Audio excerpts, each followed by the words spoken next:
শুভ জন্মদিন। জন্মদিনের এই শুভেচ্ছা জানালাম বলিউডের এক সুপারহিট নায়িকাকে। যখন যেই গল্পে তিনি পর্দায় হাজির হয়েছেন তখন সেই গল্পের তৈরি সিনেমাটি পেয়েছে সুপারহিটের তকমা। দর্শক বুঝতেই পারছেন বলছি 90-এর দশকের নায়িকা করিশ্মা কাপুরের কথা।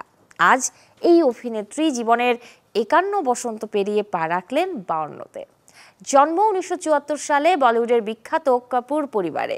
সবার কাছে করিশ্মা কাপুর নামে পরিচিত হলেও পরিবার বন্ধু মহলে তিনি আদুরের লোলো। বংশের ঐতিহ্য ধরে রেখে মাত্র 17 বছর বয়সেই হাজির হন বড় পর্দায়। প্রথম ছবিতেই ব্যবসায়িক সফলতা অর্জন করা কারিশ্মার পরের গল্পটা শুধুই এগিয়ে যাবার।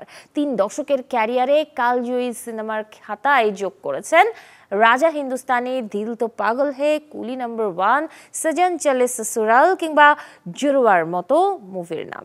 সদ্যই প্রাক্তন স্বামী সঞ্জয় কাপুরের মৃত্যুতে শোকাবহ সময় পার করছেন 51 বছর বয়সী করিশ্মা। তবে বয়সটা যতই হোক সবসময়ই সব প্রতিকূলতা পেরিয়ে নিজের সৌন্দর্য, ব্যক্তিত্ব আর ফিটনেসে যুগে যুগে মুগ্ধতা ছড়াচ্ছেন করিশ্মা কাপুর।